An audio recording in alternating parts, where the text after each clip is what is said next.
जिंकत राहणार आणि मराठी आजपर्यंत जिंकणाऱ्याच्या तोंडामध्ये फुटी टाकलेली आहे, फुटा उपटल्या पण फुटी निघलेली नाही.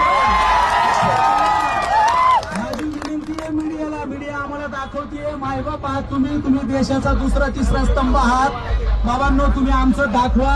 एवढा मोठा जनसमुदाय निघाला, एवढी मोठी टीआरपी तुमच्या चॅनलला कुठूनच मिळणार नाही. त्याच्यामुळे आमचं दाखवायचा प्रयत्न करा. अन्यथा सोशल मीडियाचे असे बरेच आमचे ग्रुप आहेत ज्याला करोडो फॉलोअर्स आहेत. 3 करोड घेऊन मीच फिरतो. त्याच्यामुळे आमची विनंती आहे कुणी तोंड सुख घेऊ नये इतर समाजाने, कारण सगळे समाज आमच्या छत्रपतींचे आपण एक आहोत. आपल्यामध्ये ही राजकारणी लोक फूट पाडायचा प्रयत्न करतील, कुठेतरी वाद लावतील.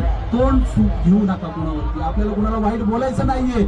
आपलं मिशन एकच आहे, मराठा आरक्षण. आपल्याला किती भडकू दे, किती भरकड होऊ दे, आपल्याला फरक पडणार नाही. एकदाच घुसणं भगवान.